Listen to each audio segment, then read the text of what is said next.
ಎಲ್ಲರಿಗೂ ನಮಸ್ಕಾರ. ಇದು ಬೆಳಗಿನ ಸುದ್ದಿ. ನಾನು ಶಶಿಧರ್ ಭಟ್. ತಾವು ನೋಡ್ತಾ ಇರುವುದು ಸುದ್ದಿ ಟಿವಿ ಡಿಜಿಟಲ್ ವಾಹಿನಿ. ಇವತ್ತು ಕೂಡ 3 ಪ್ರಮುಖ ಬೆಳಗಿನ ಸುದ್ದಿಗಳನ್ನ ತೆಗೆದುಕೊಂಡು ಬಂದಿದ್ದೀನಿ. ಆ ಸುದ್ದಿಗಳು ಯಾವುದು ಅಂತ ನೋಡೋಣ. ಸುದ್ದಿಯ ನಂತರ ಯಥಾ ಪ್ರಕಾರ ನನ್ನ ವಿಶ್ಲೇಷಣೆ ಇರುತ್ತೆ. ರಾಜ್ಯಸಭಾ ಚುನಾವಣೆ ಇನ್ನೂ ಗೊಂದಲ ಮುಗಿದಿಲ್ಲ. ಸೋನಿಯಾ ಸೂಚನೆಗೆ ಕಾಯ್ತಾ ಇದೆ ಕಾಂಗ್ರೆಸ್ ಪಕ್ಷ. ಹಾಗೆಯೇ ಎರಡನೇ ಸುದ್ದಿ, ಡಿಕೆಶಿ ಸೇರಿ 5 ಸಮನ್ಸ್ ಜಾರಿ ಮಾಡಲಾಗಿದೆ. ಜನಪ್ರತಿನಿಧಿಗಳ ವಿಶೇಷ ನ್ಯಾಯಾಲಯ ಖುದ್ದು ಹಾಜರಿರುವಂತೆ ಸೂಚನೆ ನೀಡಿದೆ. ಮೂರನೇ ಸುದ್ದಿ ನಾನು ತೆಗೆದುಕೊಂಡಿರುವುದು ಜಮ್ಮು ಮತ್ತು ಕಾಶ್ಮೀರದಲ್ಲಿ ಕಾಶ್ಮೀರಿ ಪಂಡಿತರ ಮೇಲೆ ಉಗ್ರಗಾಮಿಗಳ ದಾಳಿ ಮುಂದುವರೆದಿದೆ. ಸೊ ಕಾಶ್ಮೀರಿ ಫೈಲ್ಸ್ ಸಿನಿಮಾ ಏನಿದೆ ಅದು ಬಿಡುಗಡೆಯಾದ ಮೇಲೆ ಈ ಟಾರ್ಗೆಟ್ ಮಾಡ್ತಾ ಇರೋದು ಹೆಚ್ಚಾಗಿದೆ. ಈ ಬಗ್ಗೆ ಕೂಡ ಮಾತನಾಡ್ತಾರೆ. 3 ಸುದ್ದಿಗಳು. ಮೊದಲು ರಾಜ್ಯಸಭಾ ಚುನಾವಣೆಯ ವಿಚಾರವನ್ನು ನೋಡೋಣ.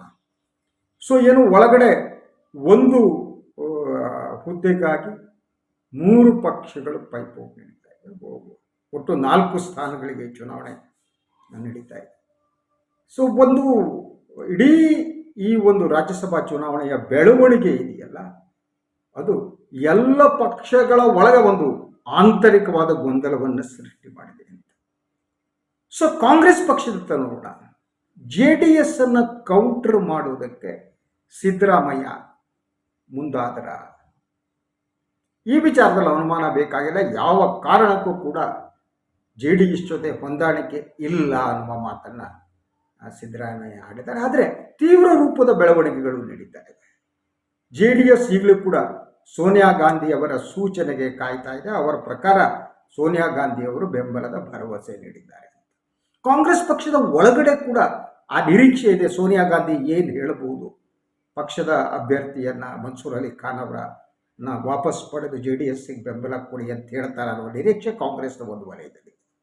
JDS ಕೂಡ ಈ ನಿರೀಕ್ಷೆಯನ್ನು ಇಟ್ಟುಕೊಂಡಿದೆ. ಆದರೆ ಸ್ವಲ್ಪ ಹತಾಶರಾದಂತೆ JDS ಕಾಣ್ತಾ ಇದೆ. ಯಾಕಂದರೆ ಇವತ್ತು ಬೆಳಗ್ಗೆ ಕುಮಾರಸ್ವಾಮಿ ಅವರು ಮಾಡಿರೋ ಟ್ವೀಟ್ ಏನಿದೆ, ಅವರು ತೀವ್ರ ರೂಪದ ದಾಳಿಯನ್ನು ಸಿದ್ದರಾಮಯ್ಯನವರ ಮೇಲೆ ಮಾಡಿದ್ದಾರೆ. ಇಬ್ಬರ ನಡುವಿನ ವೈಯಕ್ತಿಕ ದ್ವೇಷ ಇನ್ನೊಂದು ಹಂತಕ್ಕೆ ತಲುಪಿದೆ. ಅದು ರಾಜ್ಯದ ಪ್ರತಿಪಕ್ಷದ ರಾಜಕಾರಣವನ್ನು ಮುಗಿಸುತ್ತಾ ಗೊತ್ತಿಲ್ಲ ಅಂತ ಒಂದು ವಾತಾವರಣ ಸೃಷ್ಟಿಯಾಗ್ತಾ ಇದೆ. ಅದರಂತೆ ಈ ದಾಳವನ್ನು ಉಳಿಸೋಕೋದಂಥ ಸಿದ್ದರಾಮಯ್ಯ ಅವರ ಕಾರ್ಯತಂತ್ರ ಇದೆಯಲ್ಲ, ಆ ಕಾರ್ಯತಂತ್ರ BJPಗೆ ಹೆಲ್ಪ್ ಮಾಡುತ್ತಾ ಅನ್ನೋ ಪ್ರಶ್ನೆ ಕೂಡ ಇದೆ. JDSನ ರಾಜ್ಯ ಘಟಕದ ಅಧ್ಯಕ್ಷ CM ಇಬ್ರಾಹಿಂ ಈ ಬಗ್ಗೆ ಈಗಾಗಲೇ ಮಾತನಾಡಿದ್ದಾರೆ. ಸೊ ಸಿದ್ದರಾಮಯ್ಯ BJPಗೆ ಸಹಾಯ ಮಾಡೋದಕ್ಕೆ ಮುಂದಾಗಿದ್ದಾರೆ ಅಂತ ಆರೋಪ ಮಾಡಿದ್ದಾರೆ. ಸೊ ಅವರು ಆ 2ನೇ ಅಭ್ಯರ್ಥಿಯನ್ನು ಇಳಿಸುವ ಮೂಲಕ BJP ಅಭ್ಯರ್ಥಿ ಗೆಲ್ಲುವಂತೆ ಮಾಡ್ತಾ ಇದ್ದಾರೆ ಅನ್ನೋ ಮಾತನ್ನು ಅವರು ಹೇಳಿದ್ದಾರೆ. ಸೊ ಇದರ ಪರಿಣಾಮ ನಿಜ. ಈಗ ಕಾಂಗ್ರೆಸ್ 2ನೇ ಅಭ್ಯರ್ಥಿ, JDS ಅಭ್ಯರ್ಥಿ, BJP ಅಭ್ಯರ್ಥಿ, ಒಂದು ಸ್ಥಾನಕ್ಕೆ ಈ 3 ಕೂಡ ಪೈಪೋಟಿ ನಡೆಸ್ತಾ ಇರುವುದರಿಂದ ಈ ಪೈಪೋಟಿಯಲ್ಲಿ 3 ಕಣದಲ್ಲಿ ಉಳಿದರೆ BJP ಗೆಲ್ಲುತ್ತೆ. ಅಂದರೆ ಸಿದ್ದರಾಮಯ್ಯನವರ ವೈಯಕ್ತಿಕ ಕಾರ್ಯತಂತ್ರ, ವೈಯಕ್ತಿಕ ದ್ವೇಷದ ರಾಜಕಾರಣ ಏನಿದೆ ಅದು BJPಗೆ ಸಹಾಯವನ್ನು ಒದಗಿಸುತ್ತಾ ಅಂತ ಆ ರೀತಿ ಪ್ರಚಾರ ಮಾಡುವುದು ಈಗಾಗಲೇ ಪ್ರಾರಂಭ ಆಗಿದೆ. ಒಂದು ಲಯರ್ ಸಿಂಗ್ ಸುಲಭವಾಗಿ ಗೆಲ್ತಾರೆ, 3 ನಿಂತರೆ ಅಂದರೆ ಅನುಮಾನ ಬೇಕಾಗಿದೆ. ಲಯರ್ ಸಿಂಗ್ ಗೆದ್ದರೆ ಅದು ಯಡಿಯೂರಪ್ಪನವರು ಅವರಿಗೆ ಆಪ್ತರಾದವರು, ಯಡಿಯೂರಪ್ಪನವರು ಕೂಡ ಅದು ಒಂಥರ ಬೆನ್ನು ತಟ್ಟಿಕೊಳ್ಬೇಕಾದದ್ದು. ಹಾಗಾದಾಗ ಅಲ್ಟಿಮೇಟ್ಲಿ ಸಫರ್ ಆಗೋದು ಯಾವುದೇ ಈ ರಾಜಕಾರಣದಲ್ಲಿ ಹಾಗೆ ವೈಯಕ್ತಿಕ ಭಿನ್ನಾಭಿಪ್ರಾಯಗಳು ಏನಿವೆ, ವೈಯಕ್ತಿಕ ಭಿನ್ನಾಭಿಪ್ರಾಯಗಳು ತಾತ್ವಿಕ ಭಿನ್ನಾಭಿಪ್ರಾಯವನ್ನು ಮೀರಿದರೆ ಆಗಿಂತ ವಾತಾವರಣ ಸೃಷ್ಟಿಯಾಗುತ್ತೆ. ಸಿದ್ದರಾಮಯ್ಯ ಮತ್ತು JDS ನಡುವಿನ ಸಂಬಂಧ ಹಾವು ಮುಂಗುಸಿನ ಸಂಬಂಧ. ಇಬ್ಬರು ಕೂಡ ಪರಸ್ಪರ ದೋಷಾರೋಪಣೆಯಲ್ಲಿ, ಪರಸ್ಪರ ಜಗಳದಲ್ಲಿ ನಿರತರಾಗಿದ್ದಾರೆ. ಅವರಿಗೆ BJP ಸೋಲಿಸುವುದಕ್ಕಿಂತ ಒಬ್ಬರನ್ನೊಬ್ಬರು ಕಾಲೆಳೆಯುವುದು ಮುಖ್ಯ ಆಗಿದೆ. ಅವ್ರು ಕಂಡ್ರೆ ಇವರಿಗಾಗಲ್ಲ, ಇವ್ರು ಕಂಡ್ರೆ ಅವರಾಗಲ್ಲ. ಸೊ BJP, ನಮ್ಮಿಬ್ಬರಿಗೂ BJP ಪ್ರಬಲವಾದ ವೈರಿ, BJPಯನ್ನು ಮಣಿಸ್ಬೇಕು ಅನ್ನೋ ಭಾವನೆ ಸಿದ್ದರಾಮಯ್ಯನವರಿಗಾಗಲಿ JDSಗಾಗಲಿ ಇದ್ದಂತೆ ಕಾಣ್ತಾರೆ. JDSಗಂತೂ ಇರಲ್ಲ. They are ready to have a relations with BJP also. They are like that. ಅವರಿಗೆ ಆ ತಾತ್ವಿಕ ಸಿದ್ಧಾಂತ ಇಲ್ಲಾಂದರೆ ನಾನು ಸಿದ್ದರಾಮಯ್ಯನವರು ತಾತ್ವಿಕ ಕಾರಣಕ್ಕಾಗಿ ತಮ್ಮ ವೈಯಕ್ತಿಕ ದ್ವೇಷವನ್ನು ಮರಿತಾರೆ ಅಂದ್ಕೊಂಡಿದ್ದೆ. ಬಟ್ ಆ ಲಕ್ಷಣಗಳು ಕಾಣ್ತಾ ಇಲ್ಲ. ಏನೇ ಇರಲಿ, 2-3 ಪಕ್ಷಗಳು ಕೂಡ ಈಗ ಸೋನಿಯಾ ಗಾಂಧಿ ಏನು ಹೇಳಬಹುದು ಅನ್ನೋದಕ್ಕಾಗಿ ಕಾಂಗ್ರೆಸ್ ಹೈಕಮಾಂಡ್ ಯಾವ ತೀರ್ಮಾನವನ್ನು ತೆಗೆದುಕೊಳ್ಳುತ್ತೆ ಅನ್ನೋದು ಬಹಳ ಮುಖ್ಯ. ಸೊ ಇದು ಯಾವುದೇ ಪರಿಣಾಮ ಬೀರಿದ್ರೂ ಕೂಡ ಸಿದ್ದರಾಮಯ್ಯನವರ ಒಂದಲ್ಲ ಒಂದು ರೀತಿಯ ಪರಿಣಾಮವನ್ನು ಬೀರುತ್ತೆ. ಸಿದ್ದರಾಮಯ್ಯನವರು ಹೇಳಿದಂತೆ ಕೇಳಿದರೆ ಕಾಂಗ್ರೆಸ್ ಹೈಕಮಾಂಡ್, ಆಗ ಬಿಜೆಪಿ ಅಭ್ಯರ್ಥಿಯ ಗೆಲುವು ಸುಲಭ ಆಗುತ್ತೆ. ಮೂರನೇ ಅಭ್ಯರ್ಥಿ ಗೆಲುವು, ಆ ಆರೋಪವನ್ನು ಅವರು ಕೊಡಬೇಕು. ಎರಡನೇದು, ಸೋಲಿಸುವುದಕ್ಕಾಗಿಯೇ ಮುಸ್ಲಿಂ ಅಭ್ಯರ್ಥಿಯನ್ನು ಒಬ್ಬರು ನಿಲ್ಲಿಸಿ ಸೋಲಿಸಿದ್ರು ಉದ್ದೇಶಪೂರ್ವಕವಾಗಿ ಅನ್ನುವ ಮೆಸೇಜ್ ಹೋದರೆ ಸೊ ಅಲ್ಪಸಂಖ್ಯಾತರು ಕೂಡ ಸಿದ್ದರಾಮಯ್ಯನವರ ಮೇಲೆ ಬೇಸರಗೊಳ್ಳಬೇಕು. ಒಂದೊಮ್ಮೆ ಕಾಂಗ್ರೆಸ್ ಹೈಕಮಾಂಡ್ ತಾವು ದೇವೇಗೌಡರಿಗೆ ಮಾತು ಕೊಟ್ಟಿದೆ ಅಂತ ಹೇಳಲಾಗ್ತಾ ಇದೆ. ಸೊ ಕಾಂಗ್ರೆಸ್ ಅಭ್ಯರ್ಥಿ ವಾಪಸ್ ಪಡೆಯಿರಿ ಅಂತ ಸೂಚನೆ ಕೊಟ್ಟರೆ ಆಗ ಕೂಡ ಅದು ಸಿದ್ದರಾಮಯ್ಯನವರಿಗೆ ಸೋಲು.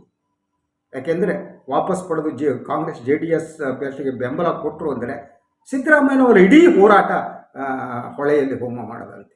JDS ವಿರುದ್ಧ ದ್ವೇಷವನ್ನು ಅವರು ಬಿಟ್ಟು ರಾಜಕಾರಣ ಮಾಡಬೇಕಾಗುತ್ತೆ. ಈಗಾದರೂ ಅವರಿಗೆ ಸೋಲು, ಹಾಗಾದರೂ ಅವರಿಗೆ ಸೋಲು. ಆದ್ದರಿಂದ ಸಿದ್ದರಾಮಯ್ಯ ಒಂದು ರೀತಿಯಲ್ಲಿ ಅಡಗತ್ತರಿಯಲ್ಲಿ ಸಿಕ್ಕಂತೆ ಆಗಿದ್ದಾರೆ ಅಂತ ನಮಗೆ ಅನಿಸುತ್ತೆ. ಅವರು ಮಾಡಿರುವ ಕಾರ್ಯತಂತ್ರ, ಭಾರತ ಮಾಧ್ಯಮಗಳು ಸಿದ್ದರಾಮಯ್ಯನವರ ಕಾರ್ಯತಂತ್ರ ಅದ್ಭುತವಾಗಿದೆ ಅಂತಾರೆ. ಇಲ್ಲ, ಏನಾದರೂ ಕೂಡ ಅವರು ಈ ಪರಿಸ್ಥಿತಿಯನ್ನು ಎದುರಿಸಬೇಕು. ಒಂದು, BJPಯ ಮೂರನೇ ಅಭ್ಯರ್ಥಿ ಗೆದ್ದರು, ಅದಕ್ಕೆ ಕಾರಣ ಸಿದ್ದರಾಮಯ್ಯ ಅನ್ನುವ ಒಂದು ಆರೋಪವನ್ನು ಅವರು ಎದುರಿಸಬೇಕಾಗತ್ತೆ. ಈ ಆರೋಪವನ್ನು ಎದುರಿಸುವುದು ಸುಲಭ ಅಲ್ಲ. ಆದರೆ ಕಾಂಗ್ರೆಸ್ ಹೈಕಮಾಂಡ್ ಕಾಂಗ್ರೆಸ್ ಅಭ್ಯರ್ಥಿ ವಾಪಸ್ ಪಡಿಬೇಕಾದ್ರೆ ಅದು ಸಿದ್ದರಾಮಯ್ಯನವರ ಮುಖಭಂಗವೇ. ಆಗ ಅನಿವಾರ್ಯವಾಗಿ ಅವರು JDS ಜೊತೆಗೆ ಸೀಟ್ ಕಡಿಮೆ ಮಾಡಬೇಕಾಗುತ್ತೆ. ಸೊ ಸಿದ್ದರಾಮಯ್ಯದಲ್ಲಿ ಯಾವುದು ಮಾಡ್ಬೋದು ಗೊತ್ತಿಲ್ಲ. ಅದೆಲ್ಲ ಸೋನಿಯಾ ಗಾಂಧಿ ಅವರ ಸೂಚನೆಯ ಮೇಲೆ ನಿಂತಿದೆ. ಸೊ ಈಗ 2 ದಿನ ಕಳೆದರೂ ಕೂಡ ಕಾಂಗ್ರೆಸ್ಸಿಗೆ ಹೈಕಮಾಂಡ್ನಿಂದ ರಾಜ್ಯ ಕಾಂಗ್ರೆಸ್ಸಿಗೆ ಯಾವುದೇ ಸೂಚನೆ ಬಂದಂತೆ ಇಲ್ಲ. ಆ ಸೂಚನೆಗಾಗಿ ಕಾಂಗ್ರೆಸ್ ರಾಜ್ಯ ನಾಯಕರು ಕಾಯ್ತಾ ಇದ್ದಾರೆ. ಇದು ಯಾವ ತಿರುವು ಪಡೆಯುತ್ತೆ ಅನ್ನೋದನ್ನು ನಾವು ನೋಡಬೇಕಾಗಿದೆ ಅಂತ. ಎನಿವೆ, ಇವತ್ತಿನ ರಾಜಕಾರಣ ಸುಲಭವಾದದ್ದಲ್ಲ. ಇವತ್ತಿನ ರಾಜಕಾರಣ ಸಂಕೀರ್ಣವಾದದ್ದು. ಬಟ್ ವಾಟ್ ಐ ಬಿಲೀವ್, ತಾತ್ವಿಕ ರಾಜಕಾರಣ ಯಾವತ್ತೂ ಕೂಡ ವೈಯಕ್ತಿಕ ರಾಜಕಾರಣವನ್ನು ಮೀರಿರಬೇಕು. ಸಿದ್ದರಾಮಯ್ಯ ವೈಯಕ್ತಿಕ ದ್ವೇಷವನ್ನು ಸ್ವಲ್ಪನಾದರೂ ಬಿಡಬೇಕು ಅಂತ ಬಯಸುವುದು. BJPಯನ್ನು ಸೋಲಿಸಬೇಕಾದ ಅನಿವಾರ್ಯತೆ ಇದ್ದರೆ ಅವರು ವೈಯಕ್ತಿಕ ದ್ವೇಷವನ್ನು JDS ಜೊತೆಗಿಂದ ಬಿಡಬೇಕು. ಸೊ ಅವರು ಅದನ್ನು ಬಿಟ್ಟರೆ ಅಟ್ಲೀಸ್ಟ್ ಕರ್ನಾಟಕದಲ್ಲಿ ಪ್ರಬಲವಾಗಿ BJPಯನ್ನು ಎದುರಿಸೋದು ಸಾಧ್ಯ. ಅದಿಲ್ಲದಿದ್ದರೆ ಸಾಧ್ಯ ಇಲ್ಲ. ಸೊ ಎರಡನೇ ಸ್ಟೋರಿ ನಾನು ತಗೊಂಡು DKಶಿ ಸೇರಿ 5 ಜನಪ್ರತಿನಿಧಿಗಳ ವಿಶೇಷ ನ್ಯಾಯಾಲಯ ಸಮನ್ಸ್ ನೀಡಿದೆ. ಈ 5 ಕೂಡ ಈಗ ನ್ಯಾಯಾಲಯದ ಮುಂದೆ ಖುದ್ದಾಗಿ ಹಾಜರಾಗಬೇಕಾಗಿದೆ. ಸೊ ಯಾರ್ಯಾರು ಇವರು? ಶಿವಕುಮಾರ್, ಸಚಿನ್ ನಾರಾಯಣ್, ಸುನಿಲ್ ಕುಮಾರ್ ಶರ್ಮಾ, ರಾಜೇಂದ್ರ ಹಾಗೂ ಆಂಜನೇಯ. ಈ 5 ಕೂಡ ಈಗ ದೆಹಲಿ ವಿಶೇಷ ನ್ಯಾಯಾಲಯದ ಮುಂದೆ ಹಾಜರಾಗಬೇಕಾಗಿದೆ. ವಿಚಾರಣೆ ಕಳೆದ ಶುಕ್ರವಾರ ನ್ಯಾಯಾಲಯ ಈ ವಿಷಯದ ವಿಚಾರಣೆಯನ್ನು ಕೈಗೆತ್ತಿಕೊಂಡಿತು. ಅದಾದಮೇಲೆ ತಕ್ಷಣ ಅವರಿಗೆ ಸಮನ್ಸ್ ನೀಡಿದೆ. ಸೊ ಸಮನ್ಸ್ ನೀಡುವುದು ಸಾಮಾನ್ಯ, ಅದು ಯಾವುದೇ ಪ್ರಕರಣದ ಕೊಡಬೇಕು. ಸೊ ಯೂಶ್ವಲಿ ಇಂಥ ಪ್ರಕರಣಗಳಲ್ಲಿ ಲಾಯರ್ ಮೂಲಕ ಹಾಜರಾಗೋದಿರುತ್ತೆ ಬಹುತೇಕ ಜನ. ಆದರೆ ಇಲ್ಲಿ ನ್ಯಾಯಾಲಯ ಸ್ಪಷ್ಟವಾಗಿ ನೀವು ಖುದ್ದಾಗಿ ಹಾಜರಾಗಬೇಕು ಅಂತೇಳಿ. ಸೊ ಆದ್ದರಿಂದ ಇವರು ಖುದ್ದಾಗಿ ಹಾಜರಾಗಿ ವಿಚಾರಣೆಯನ್ನು ಎದುರಿಸಬೇಕು. ಸೊ ಈ ವಿಚಾರಣೆ ಸಂದರ್ಭದಲ್ಲಿ ಬಹಳ ಮುಖ್ಯವಾದ ಒಂದು ಆರೋಪ ಅಂದರೆ ದೆಹಲಿ ಏನು DK ಅವರ ಫ್ಲ್ಯಾಟ್ನಲ್ಲಿ 8 ಕೋಟಿ ರೂಪಾಯಿಗೂ ಹೆಚ್ಚು ಹಣ ಸಿಕ್ಕುತ್ತಲ್ಲ, ಆ ಹಣಕ್ಕೆ ಸಂಬಂಧಪಟ್ಟದ್ದು ಇದು ಅಕ್ರಮವಾದ ಹಣ ಅಂತ ವಾದಿಸಲಾಗ್ತಾ ಇದೆ. ED ಅಥವಾ ಜಾರಿ ನಿರ್ದೇಶನಾಲಯ ಆ ಮಾತನ್ನೇ ಹೇಳಿದೆ. ಸೊ DK ಅವರ ಏನಿದೆ, ಅವರು ಅಕ್ರಮ ಹಣ ಸಾಗಾಣಿಕೆ ಮತ್ತು ಹವಾಲಾ ವ್ಯವಹಾರದಲ್ಲೂ ನಿರತರಾಗಿದ್ದಾರೆ ಅನ್ನುವ ಆರೋಪವನ್ನು ED ಮಾಡಿದೆ. ಆದರೆ ED ಇದಕ್ಕೆ ಸಂಬಂಧಪಟ್ಟ ಹಾಗೆ ಯಾವ್ಯಾವ ದಾಖಲೆಗಳನ್ನು ಒದಗಿಸಿದೆ ಗೊತ್ತಿಲ್ಲ. ಆದರೆ ಯಾವತ್ತೂ ಈ ಅನ್ಅಕೌಂಟೆಡ್ ಮನಿ ಇರುತ್ತಲ್ಲ, ಕ್ಯಾಶ್ ಸಿಕ್ಕೋದು ಅಪಾಯಕಾರಿ. ಈಗ 8 ಕೋಟಿ ರೂಪಾಯಿಗೆ ಏನು ಕ್ಯಾಶ್ ಸಿಕ್ಕಿದೆ, ಅದಕ್ಕೆ ಆ ಹಣದ ಮೂಲವನ್ನು ತಿಳಿಸೋದು ಭಾಳ ಕಷ್ಟ, ಅಷ್ಟು ಸುಲಭವಾದದ್ದಲ್ಲ. ಆದರೆ ಈಗ ಅವರು ಅದು ನನ್ನ ಹಣ ಅಲ್ಲ, ನನ್ನ ಸ್ನೇಹಿತರ ಹಣ ಅನ್ನುವ ಮಾತನ್ನು DK ಈಗಾಗಲೇ ED ಮುಂದೆ ಹೇಳಿದ್ದಾರೆ ಅಂತ ಹೇಳಲಾಗ್ತಾ ಇದೆ. ಆದರೆ ಇದಕ್ಕೆ ಅವರು ಸ್ನೇಹಿತರ ಹಣ ಅಂದರೂ ನ್ಯಾಯಾಲಯದ ಪ್ರೂವ್ ಮಾಡಬೇಕು. ನನ್ನ ಸ್ನೇಹಿತರ ಹಣ ಇಲ್ಲ, ಅದು ಸುಲಭ ಅಲ್ಲ. ಈ ಹಣ ನನ್ನದಲ್ಲ ಅಂತ ಹೇಳೋಕ್ಕೂ ಆಗಲ್ಲ, ಈ ಹಣ ಬೇರೆ ಮೂಲದಿಂದ ಬಂತು ಅಂತ ಹೇಳೋಕ್ಕಾಗಲ್ಲ. ನನ್ನ ಸ್ನೇಹಿತರ ಹಣ ಅಂದರೆ ಅದು ಯಾಕೆ ಬಂತು, ಯಾಕೆ ಅಂತ ಹೇಳಬೇಕು. ಬಟ್ ಸ್ನೇಹಿತರ ಆ ಜವಾಬ್ದಾರಿಯನ್ನು ಒತ್ಕೊಂಡರೆ ಅವರು ಆ ಬಗ್ಗೆ ವಿವರಣೆಯನ್ನು ನ್ಯಾಯಾಲಯಕ್ಕೆ ಕೊಡಬೇಕಾಗುತ್ತೆ. ಸೊ ಆದ್ದರಿಂದ ಈ ಚುನಾವಣಾ ವರ್ಷದಲ್ಲಿ ನಾನು ಇನ್ನೊಂದು ಸುದ್ದಿ ವಿಶ್ಲೇಷಣೆ ಹೇಳಿದ್ದೆ. DKಯವರ ಸಮಯ ಎಲ್ಲ ನ್ಯಾಯಾಲಯದ ಬಗ್ಗೆ, ವಿಚಾರಣೆಯ ಬಗ್ಗೆ, ಹವಾಲಾ ಆರೋಪದ ಬಗ್ಗೆ, ಅಕ್ರಮ ಹಣದ ಸಾಗಾಣಿಕೆ ಅದ್ರ ಬಗ್ಗೆನೇ ಕಳಿಬೇಕಾಗುತ್ತೆ. ಅಂದರೆ DKಯವರ ಕಾಲು ಕೈಯನ್ನು BJP ಕಟ್ ಹಾಕಿಸ್ತಾ ಇದೆ. ಭಾಳಷ್ಟು ಕಡೆ BJP ಅದೇ ಅಸ್ತ್ರವನ್ನು ಬಳಸ್ತಾ ಇದೆ. ಅವರು ತಮ್ಮ ರಾಜಕೀಯ ವಿರೋಧಿಗಳ ನಡುವೆ ಈ ಒಂದು ಕೇಂದ್ರ ಸರ್ಕಾರದ ಏಜೆನ್ಸಿಗಳೇನಿವೆ ಆ ಏಜೆನ್ಸಿಯನ್ನು ಬಳಸುವುದನ್ನು ಈಗಿನ ಪ್ರಸಕ್ತ ಕೇಂದ್ರ ಸರ್ಕಾರ ಪ್ರಾರಂಭ ಮಾಡಿ ಯಾವುದೋ ಕಾಲ ಆಗಿದೆ. ಇದು ಸತ್ಯವೋ ಸುಳ್ಳೋ ಅನ್ನೋದಾಗಲಿ ಅಥವಾ ಇದರಲ್ಲಿ ತಪ್ಪಿತಸ್ಥರು ಜೈಲಿಗೆ ಹೋಗಿ ಅವರಿಗೆ ಶಿಕ್ಷೆ ಆಗಲಿ ಅನ್ನೋದಾಗಲಿ ಅದು BJPಯ ಉದ್ದೇಶ ಅನ್ನೋದಕ್ಕಿಂತ ಆದಷ್ಟು ತೊಂದರೆ ಕೊಟ್ಬಿಟ್ಟು ಅವ್ರ ಕೈ ಕಾಲು ಕಟ್ಟಾಕ್ಬಿಟ್ಟು ಕೇಸ್ ಏನು ಬೇಕಾದ್ರೂ ಹಾಳಾಗೋಗಿಲ್ಲ. ನಾಳೆ ಇವತ್ತು ಅವರು ಅನುಭವಿಸ್ಬೇಕಷ್ಟೇ. ಇಲೆಕ್ಷನ್ ಎದುರಿಸೋಕ್ಕಾಗಬಾರ್ದು, ಚುನಾವಣೆ ಎದುರಿಸೋಕ್ಕಾಗಬಾರ್ದು. ವಿಧಾನಸಭಾ ಚುನಾವಣೆಗೆ ಲಕ್ಷ್ಯ ಕೊಡೋಕ್ಕಾಗದೆ ಅವರೆಲ್ಲ ಮುಳುಗೋಗ್ಬೇಕು ಅನ್ನೋದು BJP ಉದ್ದೇಶ ಇದ್ದಂತೆ ನನಗೆ ಕಾಣ್ತಾ ಇದೆ. ನಾನು ತೆಗೆದುಕೊಂಡ ಮೂರನೆಯ ಪ್ರಮುಖ ಸುದ್ದಿ ಜಮ್ಮು ಮತ್ತು ಕಾಶ್ಮೀರ. ಭಾಳಷ್ಟು ಜನ ಈ ಜಮ್ಮು ಕಾಶ್ಮೀರದಲ್ಲಿ ಏನಾಗುತ್ತೆ ಅನ್ನೋ ಸುದ್ದಿಯನ್ನು ಫಾಲೋ ಮಾಡ್ತಿದ್ದಾರೆ ಇಲ್ಲ ನನಗೆ ಗೊತ್ತಿಲ್ಲ.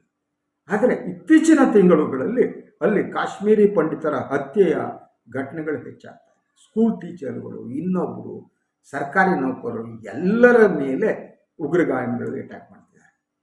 ಸೊ ಯಾಕೆ ಹೆಚ್ಚಾಯಿತು? ಇದಕ್ಕೆ 2-3 ರೀತಿಯ ವಾದಗಳಿವೆ. ಇನ್ನು ಕಾಶ್ಮೀರಿ ಫೈಲ್ಸ್ ಸಿನಿಮಾ ಬಂದ ಮೇಲೆ ಮುಸ್ಲಿಂ ಉಗ್ರಗಾಮಿಗಳು ಏನಿದ್ದಾರೆ, ಇಸ್ಲಾಮಿಕ್ ಉಗ್ರಗಾಮಿಗಳು, ಪಾಕಿಸ್ತಾನಿ ಪ್ರಚೋದಿತ ಉಗ್ರಗಾಮಿಗಳಿಗೆ ಅವರು ಈಗ ಇವರನ್ನು ಟಾರ್ಗೆಟ್ ಮಾಡ್ತಾರೆ, ಪಂಡಿತರನ್ನು.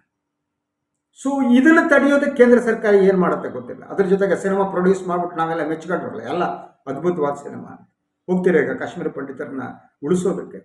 ಈಗ ನಿನ್ನೆ ತಾನೇ ಕಾಶ್ಮೀರ ಪಂಡಿತ ಅಸೋಸಿಯೇಷನ್ ಒಂದು ಹೇಳಿಕೆಯನ್ನು ಕೊಟ್ಟಿದೆ. ಒಂದು ಗಡುವನ್ನು ಕೊಟ್ಬಿಟ್ಟು ಕೇಂದ್ರ ಸರ್ಕಾರ ನಮ್ಮ ರಕ್ಷಣೆಗೆ ಬರದಿದ್ದರೆ ನಾವು ಸಾಮೂಹಿಕ ವಲಸೆ ಮಾಡ್ತೀವಿ ಅಂತ ಅವ್ರು ಹೇಳಿಕೆ ಕೊಟ್ಟಿದ್ದಾರೆ. ನಮಗೆಲ್ಲ ರಕ್ಷಣೆ ಇಲ್ಲ. ಸೊ ಕಾಶ್ಮೀರದ ಪರಿಸ್ಥಿತಿ ಏನು ಸುಧಾರಿಸುತ್ತೆ ಅಂತ ನಾವು ಬಯಸಿದ್ವಿ, ಸುಧಾರಿಸಬೇಕಾಗಿತ್ತು. ಆದರೆ ಈಗ ಒಂದು ಸಿನಿಮಾ ಬಂದು ಈ ಸ್ಥಿತಿಯನ್ನು ನಿರ್ಮಿಸ್ತಾ ಅನ್ನೋದ್ರ ಬಗ್ಗೆ ನಾವು ಚರ್ಚೆ ಮಾಡಬೇಕಾಗಿದೆ. ಯಾಕಂದರೆ ಕಾಶ್ಮೀರಿ ಫೈಲ್ ಸಿನಿಮಾದಲ್ಲಿ ಅದು ಹಸಿಯಾಗಿ ತೋರಿಸಿದ್ವಿ ಎಲ್ಲವ. ಅದರ ಜೊತೆಗೆ ಹಿಂಸೆಯನ್ನು ಅಥವಾ ಕಾಶ್ಮೀರಿ ಪಂಡಿತರಿಗೆ ಆದ ಅನ್ಯಾಯವನ್ನು ಅದನ್ನು ವೈಭವೀಕರಿಸೋದು. ಅದರ ಜೊತೆಗೆ ಇದೇ ಕಾಶ್ಮೀರದಲ್ಲಿ ಈ ವಿವಾದ ಸೃಷ್ಟಿ ಆದ ಮೇಲೆ ಬರೀ ಹಿಂದೂಗಳು ಸತ್ತಿದ್ದಾರೆ ಅಂತ ತೋರಿಸ್ತಾ ಮುಸ್ಲಿಮರು, ಸಿಖ್ರು ಅವರು ಸತ್ತಿದ್ದು ಅವರ ಬಲಿದಾನವನ್ನು ತೋರಿಸ್ತಾ ಇದ್ರು. ಯಾವತ್ತೂ ಅಷ್ಟೇ ಇತಿಹಾಸ ತಿರುಚಿ ತೋರಿಸೋದಿರುತ್ತಲ್ಲ, ಅದು ಇಂಥ ಅಪಾಯವನ್ನು ಹೆಸರಿಟ್ಟುತ್ತೆ. ಅದು ಈ ಪಾಕ್ ಪ್ರಚೋದಿತ ಉಗ್ರಗಾಮಿಗಳಿಗೆ ಬಹುಮಟ್ಟಿಗೆ ಸಿಟ್ಟು ಬರೆಸದೆ ಅಂತ ಹೇಳಲಾಗ್ತಾ ಇದೆ. ಆದ್ದರಿಂದ ಅವರು ಈಗ ಕಾಶ್ಮೀರಿ ಪಂಡಿತರನ್ನ ಟಾರ್ಗೆಟ್ ಮಾಡ್ತಿದ್ದಾರೆ. ಈ ಮೊದಲು ಸೈನ್ಯವನ್ನು ಟಾರ್ಗೆಟ್ ಮಾಡ್ತಿದ್ರು, ಕಲ್ಲು ಹೊಡೆಯೋದು ನಡೀತಿತ್ತು. ಆದರೆ ಕೋಮು ಆಧಾರದ ಮೇಲೆ ಹಿಂದೂಗಳನ್ನೇ ನೋಡಿ ಅಟ್ಯಾಕ್ ಮಾಡೋದು ಕಾಶ್ಮೀರದಲ್ಲಿ ನಡೀತಾ ಇರಲಿಲ್ಲ. ಆದರೆ ಈಗ ಅದು ಪ್ರಾರಂಭ ಆಗಿದೆ. ಅದರ ಜೊತೆಗೆ ಕಾಶ್ಮೀರದಲ್ಲಿ ಬಹಳಷ್ಟು ಜನರಿಗೆ ಗೊತ್ತಿಲ್ಲ, ಹಿಂದೂ ಮತ್ತು ಮುಸ್ಲಿಮರು ಅಲ್ಪ ಪ್ರಮಾಣದಲ್ಲಿ ಹಿಂದೂ ಇದ್ದರೂ ಕೂಡ ಅವರು ಸೌಹಾರ್ದತೆಯಿಂದ ಬದುಕ್ತಾ ಇದ್ದಾರೆ. ಅದನ್ನು ಕೆಡಿಸುವ ಯತ್ನ ಕಾಶ್ಮೀರಿ ಫೈಲ್ ಸಿನಿಮಾ ಅದರ ನಂತರ ಆಗಿದೆ. ಈ ಬಗ್ಗೆ ಯೋಚನೆ ಮಾಡಬೇಕಾಗಿದೆ. ನಾವು ಕಾಶ್ಮೀರಿ ಪಂಡಿತರ ಬಗ್ಗೆ ಸಿನಿಮಾ ನೋಡಿ ಕಣ್ಣೀರು ಸುರಿಸ್ಬಿಟ್ಟು ಇಲ್ಲಿ ಮುಸ್ಲಿಂ ವಿರೋಧವನ್ನು ತುಂಬಿಕೊಂಡ್ರವಲ್ಲ ನಾವು. ಭಾಳಷ್ಟು ಭಾರತೀಯ, ನಾನಲ್ಲ, ಭಾಳಷ್ಟು ಭಾರತೀಯರು ಮುಭಕ್ತರು ಈಗ ಹೋಗಿ ಎಲ್ಲರೂ ಹೋಗಿ ಕಾಶ್ಮೀರಕ್ಕೆ ಹೋಗ್ಬಿಟ್ಟು ಕಾಶ್ಮೀರಿ ಪಂಡಿತರಿಗೆ ತಾವು ರಕ್ಷಣೆ ಕೊಡಿ ನೋಡೋಣ, ನಿಮ್ದು ಯಾವ ರೀತಿ ದೇಶಭಕ್ತಿ ಇದೆ ಅಂತ ಸಿನಿಮಾ ನೋಡಿ ಕಣ್ಣೀರು ಸುರಿಸಿದರೆ ಸಮಸ್ಯೆ ಬಗೆಹರಿಯಲ್ಲ. ಸಮಸ್ಯೆಯನ್ನು ಬಗೆಹರಿಸೋದಕ್ಕೆ ಒಂದು ಜಾಣತನ ಬೇಕು, ಗೊತ್ತಿರಬೇಕು. ಹೇಗೆ ಅಲ್ಟಿಮೇಟ್ಲಿ ನಮ್ಮ ಗುರಿ ಏನಿದೆ ಅದು ಅಲ್ಲಿರುವ ಅಲ್ಪಸಂಖ್ಯಾತ ಕಾಶ್ಮೀರಿ ಪಂಡಿತರನ್ನ ಉಳಿಸೋದಾಗಬೇಕಾ ಹೊರತು ಅವರು ಮತ್ತೆ ಕಷ್ಟವನ್ನು ಅನುಭವಿಸುವಂತೆ. ಈ ಎಲ್ಲ ಉಗ್ರಗಾಮಿ ಚಟುವಟಿಕೆಯ ನಡುವೆ ಆ ಕಾಶ್ಮೀರಿ ಪಂಡಿತರು ಅಲ್ಲಿ ಉಳ್ಕೊಂಡು ಅರ್ಥ ಮಾಡ್ಕೊಳ್ಳಿ, ನಾವು ಇದನ್ನು ಎದುರಿಸಿ ಬದುಕ್ತೀವಿ ಅಂತ. ಅವರು ಇವತ್ತು ವಲಸೆ ಹೋಗ್ತೀವಿ ಅನ್ನೋ ಸ್ಥಿತಿಗೆ ತಾವು ತಂದು ನಿಲ್ಲಿಸಿದ್ರಿ, ತಾವು ಬೆಂಬಲ ಕೊಟ್ಟಂತ ಅವ್ರ ಸಿನಿಮಾ ತಂದು ನಿಲ್ಲಿಸಿದ್ರಿ. ಇದ್ರ ಬಗ್ಗೆ ಯೋಚನೆ ಮಾಡಬೇಕಾಗಿದೆ ಅಂತ ಹೇಳ್ತಾ ಇವತ್ತಿನ ಈ ಬೆಳಗಿನ ಸುದ್ದಿಯನ್ನು ಮುಗಿಸ್ತೀನಿ. ಮತ್ತೆ ಸಂಜೆ ಪ್ರೈಮ್ ನ್ಯೂಸ್ನಲ್ಲಿ ತಮಗೆಲ್ಲ ಸಿಗ್ತೀನಿ. ಎಲ್ಲರೂ ಒಳ್ಳೆದಾಗಲಿ. ನಮಸ್ಕಾರ.